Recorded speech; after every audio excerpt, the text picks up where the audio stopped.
Donc le titre du message aujourd'hui, c'est que vos cheveux blancs soient une couronne de gloire. Que vos cheveux blancs soient une couronne de gloire. Donc c'est un sermon sur la vieillesse, sur le fait d'avoir un certain âge. Dans Proverbes chapitre 16, verset 31, il est dit « Les cheveux blancs sont une couronne de gloire s'ils sont trouvés dans le chemin de la droiture. » Les cheveux blancs sont une couronne de gloire s'ils sont trouvés dans le chemin de la droiture. Et bien sûr, quand on parle de cheveux blancs, on ne parle pas de la couleur nécessairement des cheveux, on parle du fait d'avoir de l'âge, du fait d'être âgé. Parce qu'il y a des personnes qui ont les cheveux blancs en étant jeunes. Donc, ça parle de quoi? Ça parle d'avoir de l'âge, ça parle de la vieillesse. Et oui, Dieu nous dit les cheveux blancs parce que c'est ce qui caractérise souvent la vieillesse. Quand on est plus âgé, on a les cheveux blancs. C'est pour ça que Dieu nous dit les cheveux blancs sont une couronne de gloire. Et dans Psaume chapitre 71, verset 18, il est dit « À ce moment-là aussi, lorsque je serai vieux et avec des cheveux blancs, ô Dieu, ne m'abandonne pas jusqu'à ce que j'ai montré ta vigueur à cette génération et ton pouvoir à tous ceux qui sont à venir. » Donc on voit que l'auteur dit ici « À ce moment-là aussi, lorsque je serai vieux et avec des cheveux blancs. » Donc en fait, le fait d'avoir des cheveux blancs, c'est ce qui caractérise la vieillesse. Et quand Dieu dit « Les cheveux blancs sont une couronne de gloire », il parle du fait d'avoir de l'âge. Et on va revenir un peu plus tard sur Psaume 71, verset 18. Et malheureusement, dans notre société actuelle, souvent les personnes âgées sont mal vues, mal perçues. On dit que voilà, le fait d'être âgé, on est inutile, les personnes âgées sont dévalorisées. Mais ce n'est pas du tout le cas dans la Bible. Même au contraire, l'âge est mis en valeur. Et donc, j'espère que ce message, justement, sera un encouragement aux personnes qui sont âgées, aux personnes qui ont un certain âge, une exhortation à vivre pour Dieu. Parce que quand on est âgé, on doit justement vivre pour Dieu. Et bien sûr, ce message ne s'applique pas qu'aux personnes âgées, ça s'applique à tout le monde, parce qu'il y a beaucoup de points qu'on va voir aujourd'hui qui s'appliquent aux chrétiens en général. Et si Dieu vous fait cette grâce, peut-être qu'aujourd'hui vous n'êtes pas âgé, mais un jour vous le serez. Donc ce message, bien sûr, est important pour vous aussi, parce qu'un jour vous serez âgé. Donc le premier point qu'on va voir, donc on a lu Proverbes chapitre 16, verset 31, je le répète, « Les cheveux blancs sont une couronne de gloire s'ils sont trouvés dans le chemin de la droiture. » Donc le premier point, c'est être trouvé dans le chemin de la droiture, donc dans le chemin de la justice. Et donc, les cheveux blancs sous-entendu la vieillesse, comme j'ai dit, le fait d'avoir de l'âge, c'est une couronne de gloire. Et je trouve que c'est une belle image, parce qu'une couronne, ça se met sur la tête. Et bien sûr, les cheveux, on sait que c'est sur la tête. Donc en fait, c'est que vos cheveux blancs sont une couronne de gloire. Donc c'est une belle image qui compare le fait d'avoir des cheveux blancs à ce que ce soit une couronne de gloire. Et donc, souvent dans notre société, comme j'ai dit, on dénigre la vieillesse, mais ce n'est pas le cas de Dieu. Et on voit dans ce verset, donc il est dit, les cheveux blancs sont une couronne de gloire s'ils sont trouvés dans le chemin de la droiture. Donc il y a un si. S'il y a un si, c'est qu'il y a une condition. Ce n'est pas automatique qu'une personne âgée fasse de ses cheveux une couronne de gloire, parce qu'il y a un si. Il est dit s'ils sont trouvés dans le chemin de la droiture. Donc si vous voulez, en tant que personnes âgées, faire de vos cheveux blancs une couronne de gloire, il faut être trouvé dans le chemin de la droiture, donc dans le chemin de la justice. Donc déjà, il vous faut être sauvé. Vous ne pouvez pas être dans le chemin de la justice si vous n'êtes pas sauvé. La première étape, c'est d'être sauvé, c'est d'être un chrétien.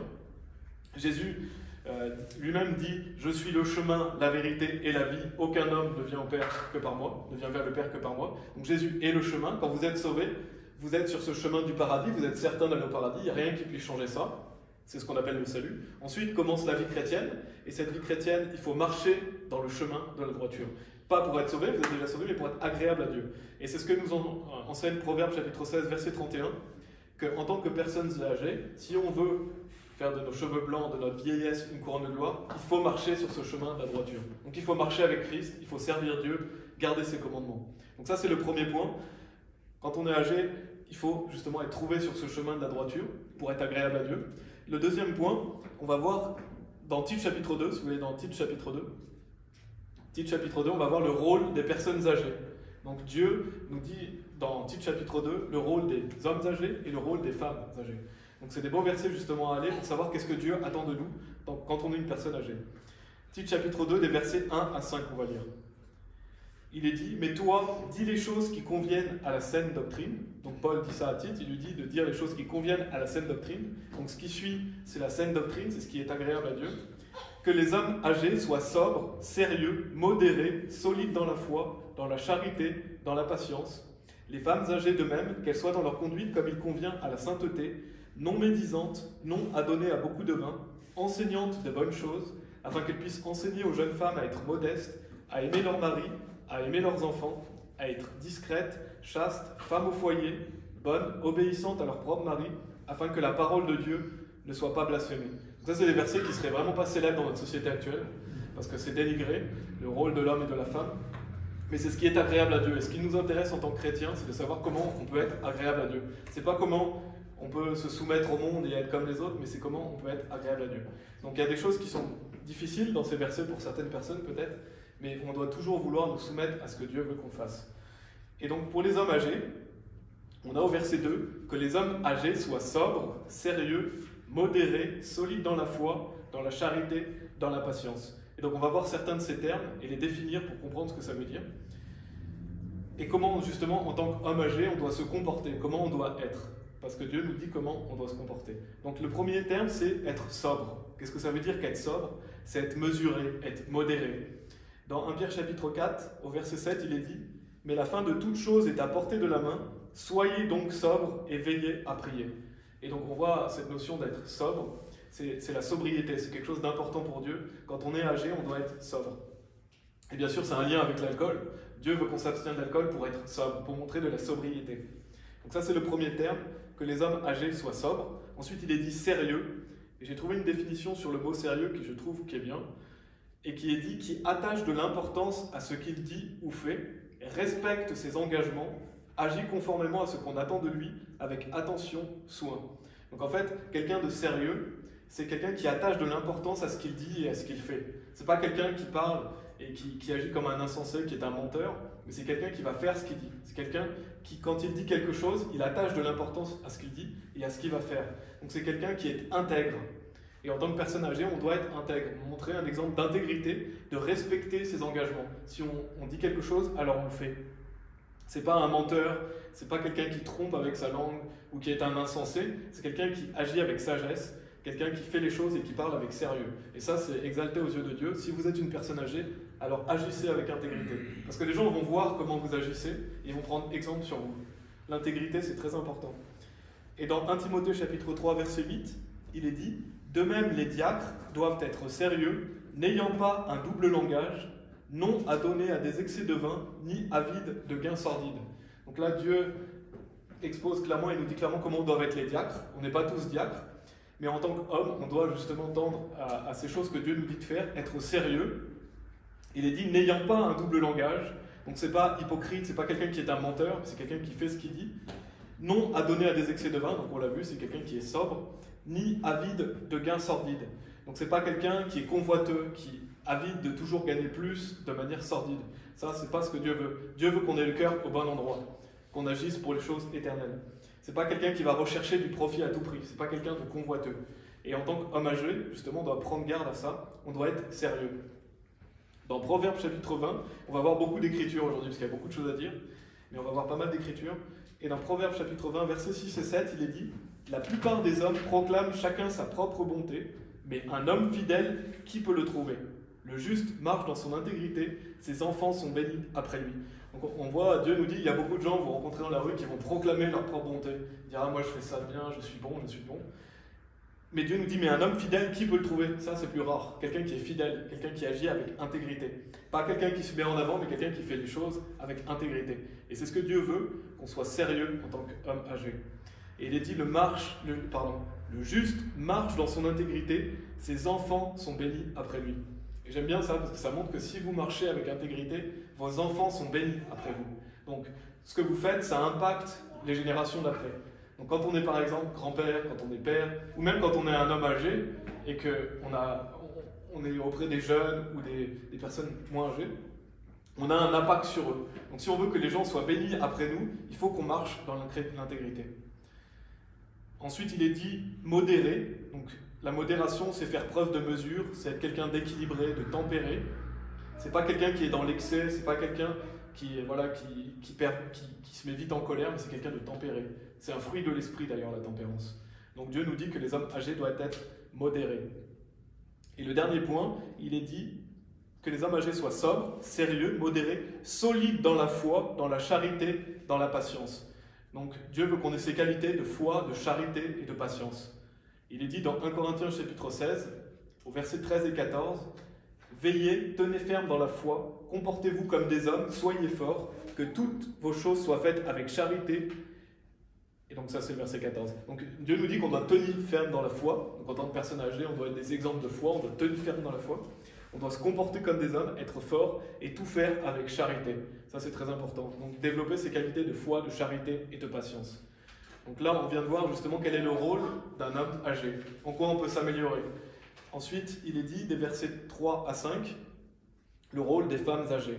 Il est dit les femmes âgées de même qu'elles soient dans leur conduite comme il convient à la sainteté, non médisantes, non adonnées à beaucoup de vin, enseignantes de bonnes choses, afin qu'elles puissent enseigner aux jeunes femmes à être modestes, à aimer leur mari, à aimer leurs enfants, à être discrètes, chastes, femmes au foyer, bonnes, obéissantes à leur propre mari, afin que la parole de Dieu ne soit pas blasphémée. Et donc, parce qu'il est dit au verset 4 qu'elles doivent enseigner aux jeunes femmes, s'il est dit qu'elles doivent enseigner ces choses-là aux jeunes femmes, c'est parce qu'elles doivent aussi l'appliquer elles-mêmes. Si vous l'enseignez aux autres, vous devez déjà aussi l'appliquer. Donc tout ça, on doit l'appliquer à soi-même si on est une femme âgée. Et donc, qu'est-ce qu'il est dit? Il est dit, afin qu'elles puissent enseigner. Les femmes âgées de même qu'elles soient dans leur conduite comme il convient à la sainteté. Donc on avait fait un message sur la sainteté. C'est important de vivre de manière saine. Non médisantes. Donc ça c'est le premier point. Il faut que les femmes âgées soient non médisantes. En fait, les gens médisants, c'est les gens qui disent du mal des autres. Ce sont les personnes qui donnent des propos malveillants sur les autres. Il ne faut pas agir comme ça, justement. On doit apprendre à ne pas dire du mal des autres. Ça ne veut pas dire que vous ne pouvez pas juger les autres, ça veut dire que vous n'agissez pas de manière malveillante envers les autres. Dans 1 Timothée chapitre 5, verset 13, il est dit « Et avec cela, elles apprennent à être oisives, déambulant de maison en maison, et non seulement oisives, mais aussi caquettes, se mêlant de tout, parlant de choses dont elles ne devraient pas parler. » Donc justement, les femmes âgées doivent apprendre à retenir leur langue, à ne pas parler sur les autres pour rien, à ne pas se mêler de tout et d'agir de mauvaise manière. C'est ça que Dieu nous dit, ne pas être médisant. Donc il est dit aussi non adonné à beaucoup de vin, de même que les hommes doivent être sobres, enseignantes de bonnes choses. Et il est dit ensuite modeste. La modestie, c'est être une personne qui est retenue, une personne qui est discrète. Et ça, c'est une grande valeur aux yeux de Dieu. Une femme âgée doit être modeste, elle doit être discrète. Et donc qui n'est pas là pour se faire voir, c'est quelqu'un qui agit avec modestie, qui n'est pas là pour se montrer aux autres. Et donc justement, après on a le mot discrète. Donc discrète, c'est quelqu'un qui agit avec réserve dans ses relations avec autrui, qui veille à ne pas gêner les autres, donc qui témoigne de retenue et qui ne se mêle pas à des choses qui ne le regardent pas. C'est quelqu'un qui ne va pas médire sur les autres. Donc en fait, c'est une personne qui est prudente. Le fait d'être discrète, c'est d'être prudente. Et dans la King James, c'est le mot discreet. On retrouve ce mot discreet dans Tite chapitre 2, verset 5, donc qui est ici traduit par le mot justement discrète, mais on retrouve ce mot discreet aussi en Genèse chapitre 41, verset 39. Genèse chapitre 41, verset 39, il est dit « Et Pharaon dit à Joseph, puisque Dieu t'a montré tout ceci, il n'y a personne qui soit aussi prudent et aussi sage que toi. » Donc on retrouve le même mot, mais au lieu d'être défini par discrète, c'est prudent. Donc en fait, quelqu'un de discret, c'est quelqu'un qui est prudent. Donc Dieu veut que les femmes âgées agissent avec prudence. Donc c'est quelque chose qui est très mis en valeur, si vous lisez les proverbes notamment, c'est très mis en valeur la prudence. Dieu veut qu'on soit prudent. Et dans Proverbes chapitre 8, verset 12, il est dit « Moi, la sagesse, je demeure avec prudence et découvre la connaissance d'inventions judicieuses. » Donc on voit que qu'est-ce qui demeure avec la sagesse, c'est la prudence. Donc, en fait, si vous agissez avec prudence, c'est que vous agissez avec sagesse. Donc c'est quelque chose de très important, d'être discrète. Ensuite, il est dit chaste. Des personnes chastes, c'est des personnes qui s'abstiennent de blesser la pudeur ou qui manifestent de la pudeur. Dieu veut que les femmes soient chastes. Ce sont des personnes qui couvrent leur nudité. Ce ne sont pas des personnes qui sont là pour se montrer. Et vous pouvez aller dans 1 Pierre chapitre 3 si vous voulez. Donc là on est dans Tite chapitre 2, mais dans 1 Pierre chapitre 3 il y a aussi d'autres informations.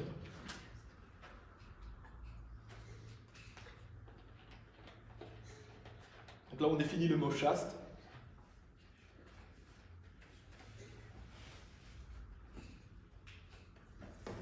Et bien sûr, j'ai passé, il était dit afin qu'elles puissent enseigner aux jeunes femmes à être modestes, on l'a vu, à aimer leur mari, à aimer leurs enfants, à être discrètes, et là on en est à chaste. Donc c'est quelqu'un qui s'abstient, quelqu'un qui manifeste de la pudeur. Dans 1 Pierre chapitre 3, versets 1 et 4, il est dit « De même, vous femmes, soyez soumises à vos propres maris, afin que s'il y en a qui n'obéissent pas à la parole, ils puissent être gagnés sans la parole par le comportement des femmes, tandis qu'ils regardent votre comportement chaste, accompagné de crainte, dont l'ornement ne doit pas être cette parure extérieure de cheveux tressés et de porter de l'or ou des tenues vestimentaires, mais que ce soit l'homme caché du cœur, en ce qui n'est pas corruptible, c'est-à-dire l'ornement d'un esprit soumis et tranquille, lequel est d'un grand prix à la vue de Dieu. Donc c'est un grand prix à la vue de Dieu que les femmes, justement, soient d'un esprit soumis et tranquille. Parce qu'il est même dit que vous pouvez gagner des personnes à Jésus-Christ en faisant cela. Si vous êtes une femme chaste, vous pouvez amener des gens au Seigneur par votre comportement. C'est quelque chose de très important. Que les femmes aussi soient soumises à leur propre mari, qu'elles fassent un bon témoignage. Et on a cette notion de qu'est-ce que c'est que la nudité dans la Bible, parce que dans notre société, la nudité, souvent elle est mal définie, mais la nudité, elle est décrite dans la Bible, notamment dans Exode 28, 42, donc dans l'Ancien Testament. Il est dit « Et tu leur feras des caleçons de lin pour couvrir leur nudité, ils iront depuis les reins jusqu'aux cuisses. » Donc en fait, couvrir sa nudité, c'est couvrir ses cuisses. Donc ça, c'est important, même un homme doit couvrir sa nudité. On ne doit pas mettre des vêtements qui justement exposent notre nudité. C'est ça être chaste. Donc pour une femme, il faut donc porter des robes ou des jupes qui vont jusqu'aux genoux, afin de couvrir la nudité, d'être chaste. Et donc ça, c'est la modestie, la chasteté, pardon. Ensuite, il est dit « Femmes au foyer, bonnes, obéissantes à leur propre mari ». Donc ça aussi, c'est des choses auxquelles on doit veiller. Et à la fin du verset 5, il est dit « Afin que la parole de Dieu ne soit pas blasphémée ». Parce qu'en fait, c'est très important aux yeux de Dieu, parce que si vous ne faites pas ces choses, vous blasphémez la parole de Dieu, c'est-à-dire que vous blasphémez Dieu. Et en tant que chrétien, on doit vouloir être un bon témoignage aux yeux des autres. En fait, on a une grosse responsabilité en tant que personne sauvée, c'est qu'on témoigne de Dieu. Quand les gens nous regardent, alors ils voient nos actions, et on doit glorifier Dieu par ce qu'on fait. En fait, les commandements de Dieu ne sont pas pénibles, c'est quelque chose de bon. Ça peut paraître pénible pour certaines personnes, il y a des gens qui ne veulent pas se soumettre à ce que Dieu nous dit de faire, mais si vous vous soumettez à ça, alors c'est quelque chose de bon, c'est quelque chose de bien pour vous. C'est un acte d'obéissance, et c'est notre volonté d'être agréable à Dieu. Parce que la parole de Dieu, elle est pure, elle est parfaite, et elle est pour notre bien. En fait, on ne doit pas regarder à ce qu'on pense nous-mêmes, on doit regarder à ce que Dieu pense. Donc là, on a vu plusieurs points, et je vous encourage à relire Tite chapitre 2, parce que je suis allé assez rapidement. On a vu plusieurs points de qu'est-ce que Dieu attend quand homme âgé. Il attend qu'on se soit sobre, sérieux, modéré, solide dans la foi, dans la charité et dans la patience. Et qu'est-ce que Dieu attend des femmes âgées. On a défini plusieurs termes. Et bien sûr, ça pourrait faire un sermon complet à ce sujet, mais je voulais au moins donner quelques détails pour que, en tant que personne âgée, si vous êtes une personne âgée, comment vous pouvez vous améliorer, et puis aussi en tant que femme, en tant qu'homme en général. Donc ça, c'est le deuxième point, le rôle des personnes âgées. Le troisième point, c'est qu'en tant que personne âgée, on doit déclarer la grandeur et le pouvoir de Dieu. Je ne sais pas si vous avez l'Ancien Testament, mais si vous l'avez, je vous invite à aller dans Psaume 71. On a déjà vu un verset dans Psaume 71, on va lire des versets 17 à 19. Qui sont des beaux versets justement qui parlent de la vieillesse, où il est dit « Ô Dieu, tu m'as enseigné depuis ma jeunesse, et jusqu'ici ai-je déclaré tes prodigieuses œuvres. À ce moment-là, aussi lorsque je serai vieux et avec des cheveux blancs, ô Dieu, ne m'abandonne pas, jusqu'à ce que j'ai montré ta vigueur à cette génération et ton pouvoir à tous ceux qui sont à venir. Ta droiture aussi, ô Dieu, est très élevée, toi qui as fait de grandes choses, ô Dieu, qui est semblable à toi. » Donc en fait, en tant que personne âgée, on doit montrer la grandeur et le pouvoir de Dieu. Il est dit, jusqu'à ce que j'ai montré ta vigueur à cette génération et ton pouvoir à tous ceux qui sont à venir. Donc on a un grand rôle en tant que personne âgée de montrer et de déclarer la puissance et le pouvoir de Dieu. Donc, aux futures générations et à ceux qui sont à venir.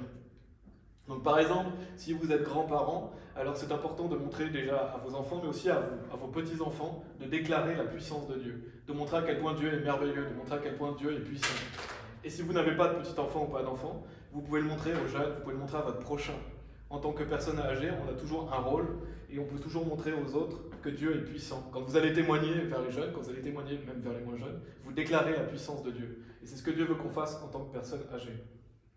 Et on a aussi dans Psaume 92, versets 12 à 15, où il est dit « L'homme droit s'épanouira comme le palmier, il grandira comme un cèdre au Liban, ceux qui sont plantés dans la maison du Seigneur s'épanouiront dans les cours de notre Dieu, ils continueront de produire du fruit dans la vieillesse, ils seront abondants et florissants pour déclarer que le Seigneur est intègre, il est mon roc et il n'y a aucune injustice en lui. » Donc si vous marchez avec Dieu en tant que personnes âgées, vous allez produire du fruit dans la vieillesse. Vous ne cesserez pas de produire du fruit. Parce qu'il y a toujours des personnes à évangéliser, quel que soit votre âge. Vous allez porter du fruit à Dieu. Vous serez abondant et florissant. Je trouve ça beau parce que justement, c'est un peu antinomique par rapport à la société, justement, qui montre la vieillesse comme quelque chose de mauvais, mais Dieu montre quelque chose comme quelque chose de bon, c'est quelque chose où vous êtes abondant, florissant. C'est beau pour une personne âgée d'être abondant et florissant.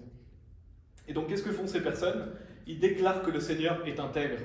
Donc, c'est ça que vous devez déclarer aux gens, que Dieu est intègre, que Dieu est fidèle, qu'il est mon roc, et il n'y a aucune injustice en lui.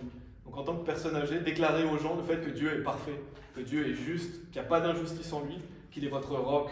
Donc, parlez de Jésus-Christ, qu'est-ce qu'il a fait pour vous? Parlez de la Bible. Et souvent, j'ai noté plusieurs fois que lorsque j'avais des discussions d'évangélisation avec des personnes, beaucoup de gens disaient « mon grand-père m'a dit »,« ma grand-mère m'a dit ». C'est arrivé souvent que des jeunes, même des moins jeunes, qui me disaient « voilà, mon grand-père m'avait dit ça, ma grand-mère m'avait dit ça ». Donc on voit que ce que disent les grands-parents aux petits-enfants a un impact et les gens s'en souviennent. Et peut-être que vous n'avez pas de petits-enfants, mais vous pouvez faire la même chose avec les enfants de vos frères et sœurs ou avec les jeunes en général. Les gens se souviennent de ce que vous dites. Et ils se souviennent aussi de comment vous agissez. Et d'ailleurs, c'est arrivé même la semaine dernière, quand on évangélisait, il y a un jeune homme qui a dit « ma grand-mère me l'avait dit ». Un monsieur qui l'avait dit, pardon. Ma grand-mère m'avait dit. Donc il se souvient de ce que sa grand-mère avait dit. Donc tout ce que vous dites à vos enfants, petits-enfants ou même aux jeunes, les gens s'en souviennent. Donc vous devez déclarer que Dieu est intègre, qu'il n'y a aucune injustice en lui. Donc c'est important, comment vous pouvez déclarer qui est Dieu et parler de Dieu? Bien sûr, c'est en ouvrant votre Bible, en montrant aux enfants, voilà, regarde ce que Dieu a fait, leur lire des histoires de la Bible, leur lire l'Ancien Testament, le Nouveau Testament. Et aussi, vous pouvez parler de ce que Dieu a fait dans votre vie. Qu'est-ce que Dieu a fait pour vous? Vous pouvez déclarer. Parce que vos petits-enfants, par exemple, ou les gens en général, ne peuvent pas savoir ce que Dieu a fait dans votre vie. Donc vous pouvez expliquer aux gens, voilà, Dieu m'a aidé dans ce moment-là, Dieu m'a soutenu, Dieu m'a ouvert telle porte. Et en témoignant comme ça, vous allez instaurer l'amour de Dieu dans le cœur des gens. Et ça, c'est important de témoigner de qui est Dieu et de ce qu'il a fait pour vous, à quel point Dieu est bon, grand, redoutable et merveilleux. On a Romains chapitre 10, verset 14, bien sûr, qui est un célèbre verset. Romains chapitre 10, verset 14. Donc là, on est toujours dans le troisième point, c'est le fait qu'en tant que personne âgée, on doit déclarer la grandeur et le pouvoir de Dieu. On doit dire aux gens qui est Dieu. Et dans Romains chapitre 10, verset 14, il est dit « Comment alors feront-ils appel à celui en qui ils n'ont pas cru? Et comment croiront-ils en celui dont ils n'ont pas entendu parler? Et comment entendront-ils sans un prédicateur ?» Donc Dieu est clair, comment ils vont pouvoir croire en Jésus-Christ s'ils n'ont pas entendu parler de Jésus? Et donc justement, on doit parler aux gens de Jésus-Christ. On ne doit pas prendre pour garantie le fait que, par exemple, si vous avez des enfants ou des petits-enfants, ou vous connaissez de la famille, ou vous avez des amis, vous ne pouvez pas prendre pour garantie que ces gens-là sont déjà sauvés. Ce n'est pas parce qu'ils naissent dans une famille chrétienne qu'ils sont sauvés. Et ça m'était resté en mémoire, mais le pasteur Jiménez, une fois, dans un de ses sermons, avait dit qu'il était étonné de voir qu'il y a des jeunes dans son église qui viennent depuis longtemps, mais qui ne sont pas sauvés. Ce sont des jeunes adolescents, ils ne sont pas sauvés, ils viennent à l'église, ils entendent les enseignements, pourtant il est clair sur le salut, il donne des bons enseignements, mais ils n'ont pas cru. Pourquoi ils n'ont pas cru? Parce que personne leur a expliqué peut-être calmement, face à face, personne est venu leur parler. Donc en fait, ils sont là, mais ils ne sont même pas sauvés alors qu'ils sont dans des familles chrétiennes. Donc il ne faut pas prendre pour garantie que voilà, les personnes qui sont autour de vous, parce qu'ils se disent chrétiens, ils sont sauvés en fait. Il faut aller les confronter. Et les confronter, bien sûr, qu'est-ce que ça veut dire? Ça veut dire aller vers eux, leur donner l'évangile, leur poser des questions, en fait, prendre le temps avec eux. En fait, il faut s'assurer que les gens aient bien compris. Si par exemple vous avez des petits-enfants, assurez-vous qu'ils aient bien compris l'évangile. Parce qu'il ne faut pas prendre pour garantie le fait qu'ils sont sauvés parce qu'ils sont dans une famille chrétienne. De même que pour vos proches et pour toutes les personnes en général. Si on ne confronte pas les personnes, on ne peut pas vraiment savoir ce qu'ils croient. Donc ça, c'était le troisième point. Le quatrième point, c'est qu'il faut finir sa course avec joie. Donc quand on est plus âgé, on est plus proche du bout de notre course, et donc on finit sa course avec joie. C'est un point important. C'est la course de la vie chrétienne. Dieu veut qu'on finisse fort et avec joie notre course. Bien sûr dans nos capacités, parce qu'on sait que quand on vieillit, la plupart du temps on a plus de problèmes physiques, on se fatigue plus vite, donc on a nos capacités et nos limites, mais on peut finir fort notre course, on peut finir dans la joie. Parce que ce qui est beau en servant Dieu, c'est que vous pouvez servir Dieu même avec une condition physique difficile. Parce que ça ne demande pas beaucoup d'efforts. De prêcher l'évangile à quelqu'un, d'ouvrir la Bible, de parler de Dieu, c'est des choses qu'on peut faire même avec des capacités limitées. En fait, le service à Dieu, vous pouvez le faire même avec peu de force. Et ça, c'est justement quelque chose qui est beau. Et on a l'exemple de Caleb, qui dans la Bible, quand il était plus âgé, continuait, et il est dit qu'il était encore fort. Et le fait d'être fort, ça peut être physique, mais ça peut être spirituel aussi. Dieu veut qu'en tant que personne âgée, on soit fort spirituellement. Et donc, parlez de lui, lisez la Bible aux personnes, parlez de qui est Dieu quand vous êtes une personne âgée. En fait, si aujourd'hui même vous êtes encore en vie, c'est que Dieu a encore des choses à vous faire faire. Parce que Dieu aurait pu vous prendre et vous ramener à la maison. Si vous êtes encore là, tant que vous soufflez et que vous respirez, alors vous avez encore des choses à faire pour Dieu, même si vous êtes âgé. Et vous pouvez aller dans Actes chapitre 20, si vous voulez.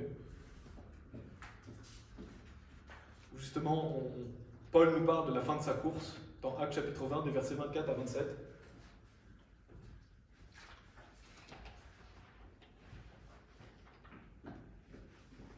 C'est très important de finir sa course avec joie. Dieu veut qu'on finisse notre course, il veut qu'on aille au bout, mais qu'on le fasse avec joie. Finissez la course dans tous les domaines, bien sûr, que ce soit dans votre mariage, que ce soit dans votre vie chrétienne, que ce soit dans toute chose, il faut finir notre course avec joie. On ne veut pas finir aigri, on ne veut pas finir, voilà, j'en peux plus, non, on finit notre course avec joie. Actes chapitre 20, versets 24 à 27 nous dit « Mais aucune de ces choses ne m'émeut, je ne considère pas non plus ma vie comme étant chère, de sorte que je puisse achever ma course avec joie, et le ministère que j'ai reçu du Seigneur Jésus, pour attester de l'évangile de la grâce de Dieu. Et maintenant voici, je sais que vous tous, parmi lesquels je suis passé en prêchant le royaume de Dieu, ne verrez plus mon visage. C'est pourquoi je vous atteste aujourd'hui que je suis pur du sang de tous les hommes, car je n'ai pas évité de vous déclarer tout le conseil de Dieu. » Donc Paul dit qu'il va achever sa course avec joie. Et c'est ça qu'on doit vouloir faire en tant que chrétien, achever notre course avec joie, aller au bout et combattre le bon combat qui est le combat de la foi. Et Paul dit qu'il est pur du sang de tous les hommes parce qu'il n'a cessé de prêcher Christ. Il a toujours prêché l'évangile. C'est pour ça qu'il est pur du sang de tous les hommes. Car je n'ai pas évité de vous déclarer tout le conseil de Dieu. Donc faisons ça en tant que personnes âgées, ou même quand nous serons âgés. Continuons à prêcher l'évangile afin de déclarer tout le conseil de Dieu. Et il est dit dans Ecclésiaste chapitre 7, verset 8, donc dans l'Ancien Testament aussi, que la fin est meilleure que le commencement. Donc pour Dieu, la fin est très importante. Elle est même considérée comme meilleure que le commencement. C'est ce qui est dit dans Ecclésiaste chapitre 7, verset 8.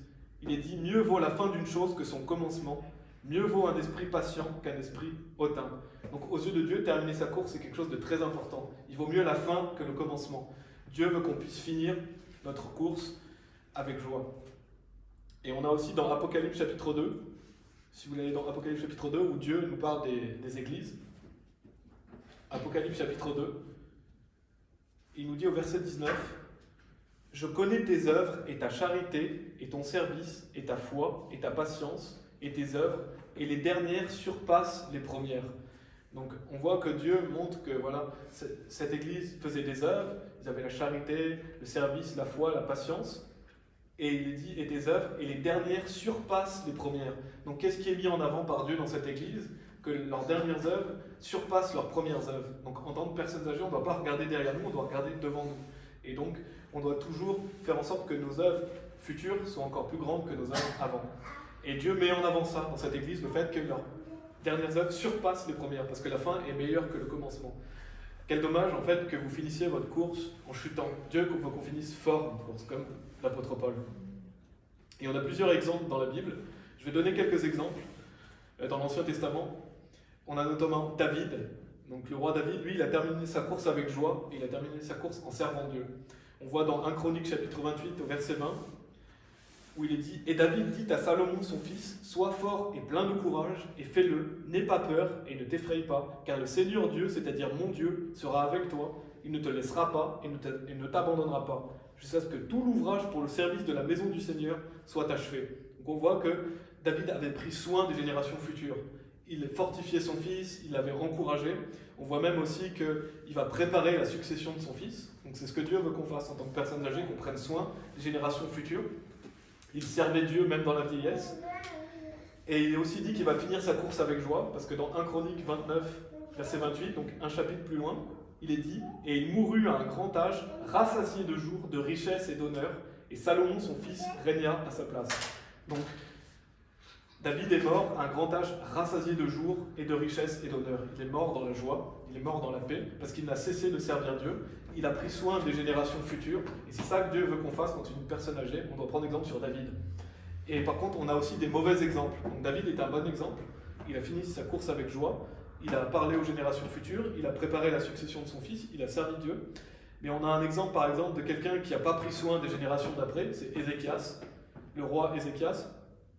Et il est dit notamment dans 2 Rois chapitre 20, je vais vous lire des versets 16 à 19, il est dit « Et Ésaïe dit à Ézéchias, entends la parole du Seigneur, Voici les jours viennent où tout ce qui est dans ta maison et ce que tes pères ont amassé jusqu'à ce jour sera emporté à Babylone. Rien ne restera, dit le Seigneur. Et on prendra de tes fils qui seront issus de toi et que tu as engendrés, et ils seront eunuques dans la maison du roi de Babylone.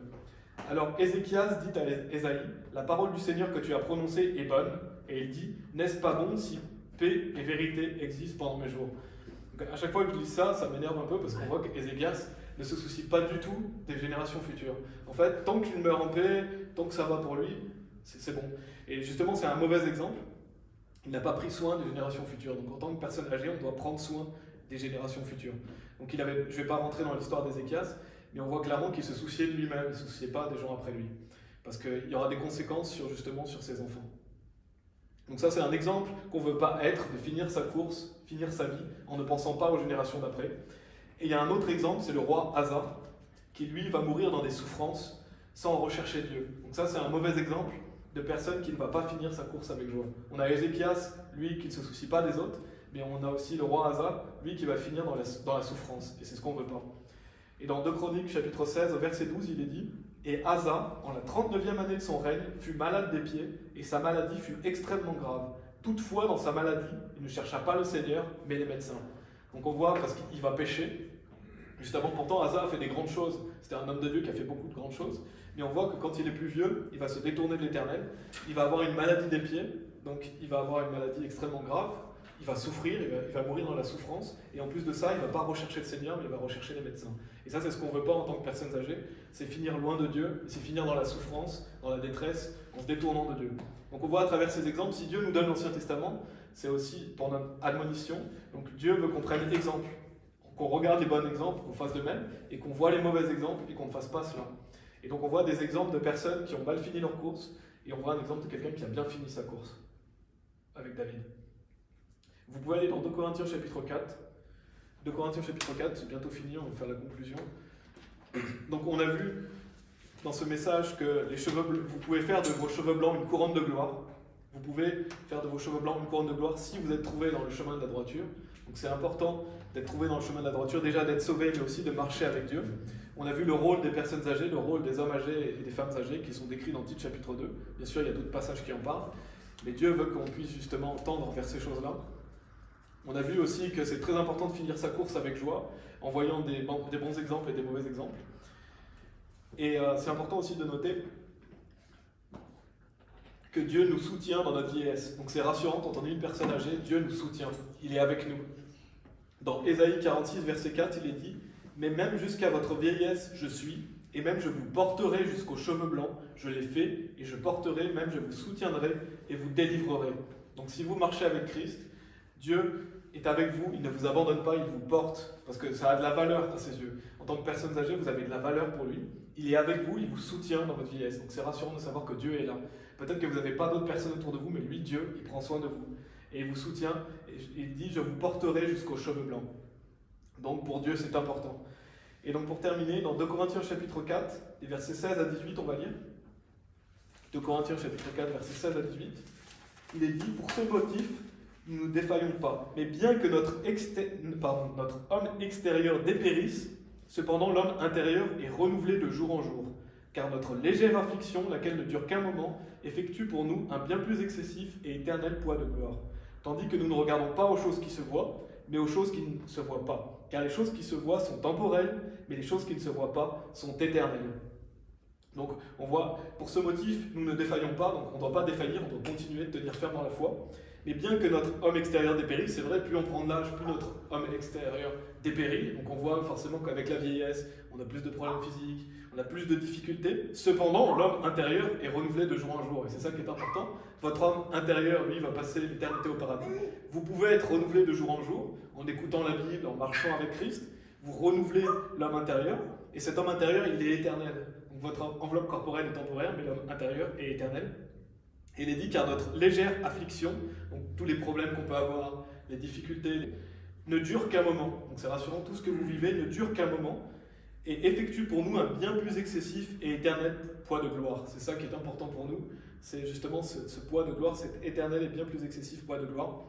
Tandis que nous ne regardons pas aux choses qui se voient, donc on ne doit pas regarder aux choses temporelles, on ne doit pas regarder aux choses qui sont justement enfermées dans ce temps, mais aux choses qui ne se voient pas, car les choses qui se voient sont temporelles, mais les choses qui ne se voient pas sont éternelles. Donc on va avoir toujours les yeux tournés vers l'éternité.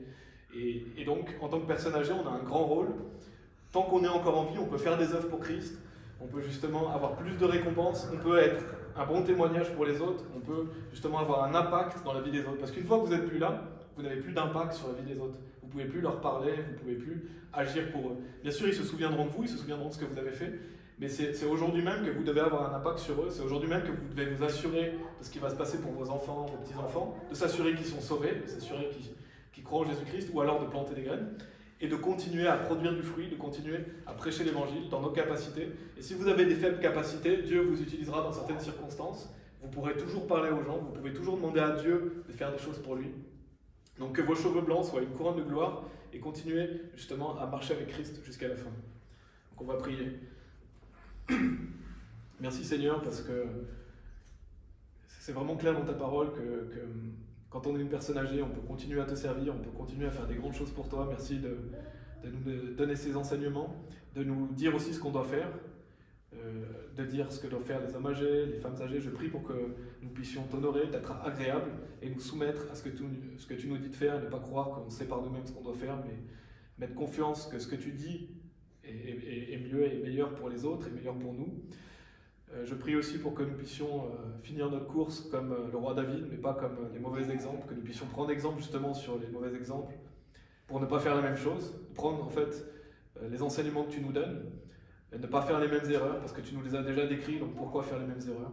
Et je prie voilà, que nous puissions être un bon témoignage en tant que personne âgée ou en tant que personne plus jeune, et que nous puissions produire du fruit pendant toute notre vie. En Jésus-Christ, Amen. Amen.